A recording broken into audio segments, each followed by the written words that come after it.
Before I start with information that I've only been able to obtain from my brain-to-brain communications with Brent Spiner, I will quote from the orderofthejesuits.com. That's their own website, and what they state here is the truth. Gail was born September 15th, 1957, to a divorced single mother in Cutler Ridge, Florida. This is basically true because my father, an Eastern Airlines captain, and mother, a model, divorced about 3 years after I was born. Shortly after the birth, our genetic profiling teams were aware of a dangerous combination of genes in infant Gail, 60% Catherine the Great and 50% King David. To make matters worse, her great uncle was none other than the great Howard Hughes himself. This was a sure recipe for disaster. Since 1957, we have fought to hide her powerful genetic past from society. We first tried to kill her by giving her an allergy to baby formula. You know, my mother told me that I almost died my first month because I was allergic to my baby formula, and if my mother had not changed doctors, I would have died. I threw up so much that I became seriously dehydrated and have a protruded belly button. It just lays flat. It's not a hole there. It goes all the way out. It's flat. As to this day is evidence of my close call with death at 1 month of age. When that failed, we started the Cold War in order to keep Russia and the United States distracted so that we could continue to weaken her quietly. It was a success. Our current methods of control include sabotaging her own brain. They've used a systemic yeast infection, among other methods, to accomplish this. Sabotaging her family and her friendships, and most importantly, her love lives with the famous and powerful men that seek to be with her. And this explains why Jesuit Laurie McBride drug-raped Brent Spiner in 1992, an elaborate crime obviously planned months in advance. And then Laurie became part of a massive Jesuit press campaign, coming across as the real love interest of Brent Spiner. Similar Jesuit tactics were used on Matthew McConaughey, using Jesuit Camila Alves, and on Vladimir Putin, using Jesuit Ludmila Putin. Jesuits, as they admit on this website, orderofthejesuits.com, have always considered me a major threat and have gone all out to deal with me. In order to keep Gail from destroying our mission for world domination, society must never find out who she really is. And that's why I've created my website and YouTube channel. You know, the movie The Carpetbaggers is very hard to find online that's because the last name of the Howard Hughes character in this movie is Chord, spelled C-O-R-D. My maiden name is Gail Chord, spelled C-H-O-R-D, but it's Many feel that Howard Hughes was secretly behind the Carpetbaggers. If so, it appears he knew about his genetic brother, whose name was Robert J. Chord and was my paternal grandfather. I spent my summers as a child with the genetic brother of Howard Hughes, and I didn't know it. And this is from orderofthejesuits.com. We have successfully hidden her power from the world, that's my power from the world, by rewriting her entire genetic profile. The Jesuits actually decreased my IQ. Brent told me this brain to brain in some areas. But our nanotechnology research team has been able to restore to me much of the IQ that the Jesuits sabotaged.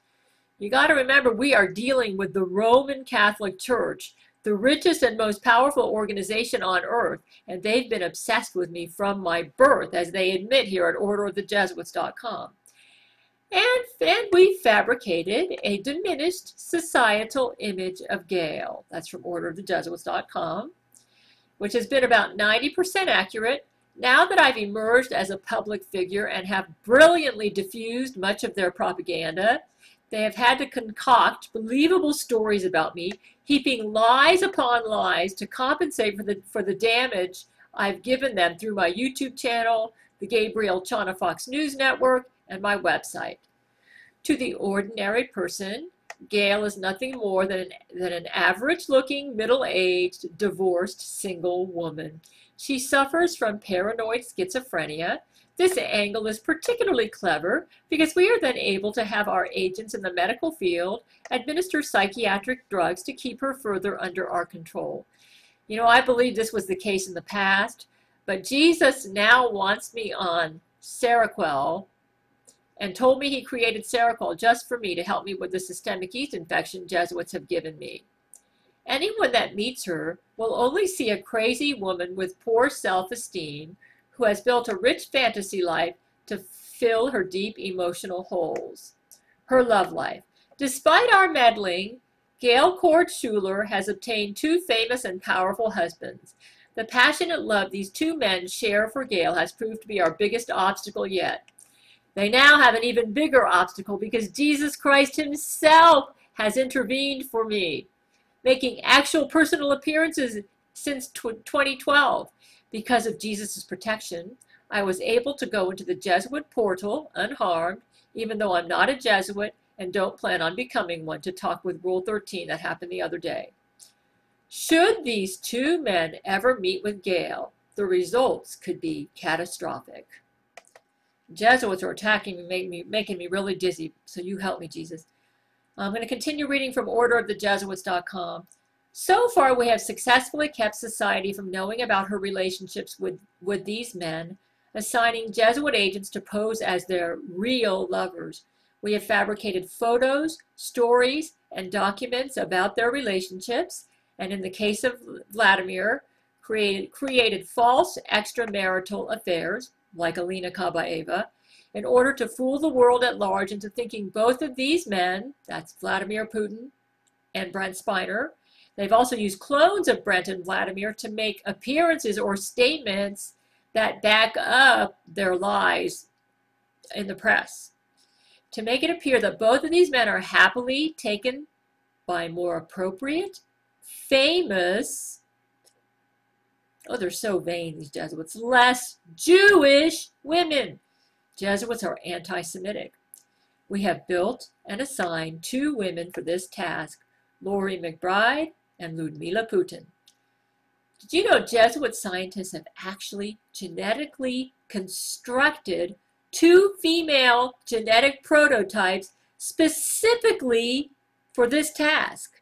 Laurie McBride was constructed in Jesuit laboratories just for Brent Spiner, and Ludmila Putin was created using cloning technology, the same with Laurie. There are several clones of both of these women out there, or hundreds maybe.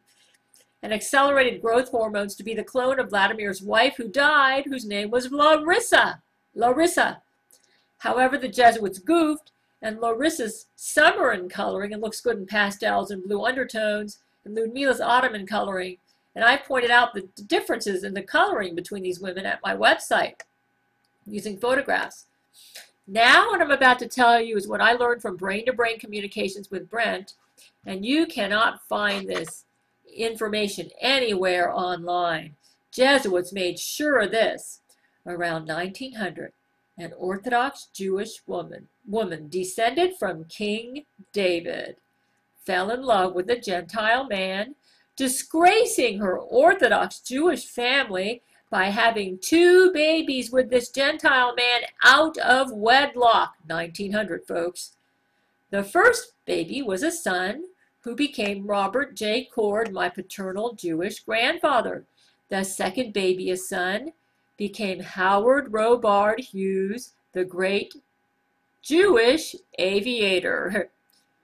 To avoid disgrace, Howard Hughes and Robert J. Chord, genetic brothers and babies from an out-of-wedlock relationship, agreed to keep secret that their mother was an Orthodox Jew. In a secret deal with the Chord family, a man named Chord was willing to marry the Jewish woman who had 2 babies out of wedlock and to raise her older son, my grandfather, as his own. He was a very honorable man, too, judging by how my grandfather came out. In the meanwhile, my grandfather's real genetic dad did not marry the mother of his 2 children because he was scorned by her Orthodox Jewish family. He had disgraced their daughter. They would not allow him to marry their daughter. This man, however, kept his second son, Howard Robard Hughes, whom he'd fathered with the Orthodox Jewish woman, and he married a Gentile woman who raised Howard Hughes. Roy Chord, my grandfather's half-brother, and who he grew up with, and so he seemed like a real brother to him, became a rancher, and my Chord family is from South Dakota, where my dad was born. My dad looks like the spitting image of Howard Hughes, and this explains the Chord character in the Carpetbaggers, who many people say was Howard Hughes, and who was a part of the Wild West like my Chord family of South Dakota.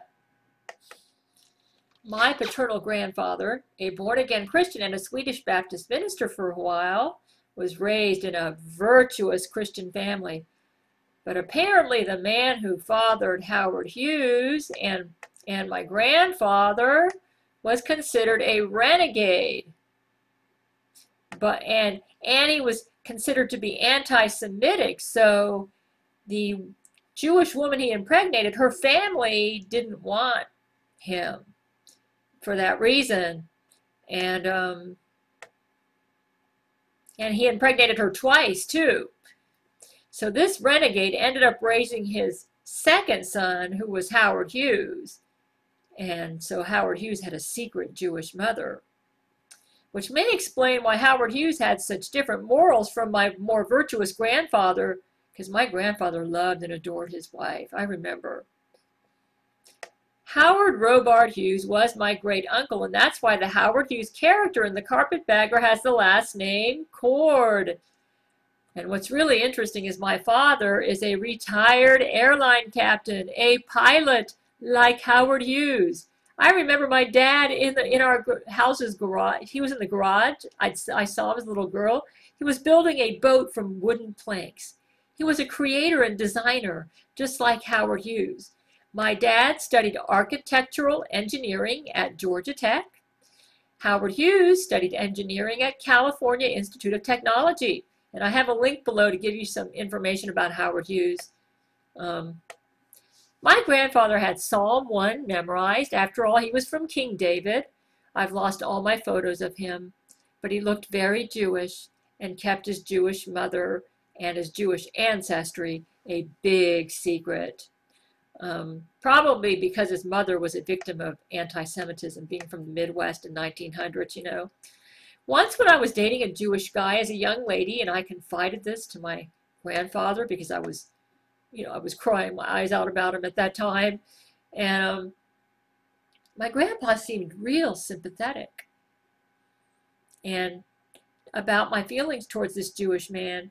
I think it's because he remembered his own Jewish mother and her plight as, when she was a young lady. And he whispered in my ears, "You have Jewish ancestry, Gail." And that's all he would say about it. I don't know if my grandfather knew that Howard Hughes was his brother because he was raised in a different family from Howard Hughes. But if he did know, he kept it secret to honor his mother, because his mother apparently was a big victim of anti-Semitism. That Howard Hughes's real mother was Jewish was a disaster to Howard Hughes's dad, who probably came from a very anti-Semitic family. So the lovebirds caved into family pressure and ended up marrying others, splitting the two sons between two families. So some sort of secret deal was struck to spare the Hughes family embarrassment because their son impregnated a Jewish woman twice. The Jewish family of Howard Hughes's mother and the Gentile family of Howard Hughes's father did not get along, so the two genetic brothers, Howard Hughes and my granddad, were raised in separate families. It appears that Howard Hughes's Jewish mother may have also been disowned by her own Orthodox Jewish family, so she ended up marrying a Gentile named Chord because no decent Orthodox Jewish man would have her after she disgraced her family, her Jewish family, with two out-of-wedlock pregnancies with a Gentile. This was 1900, folks.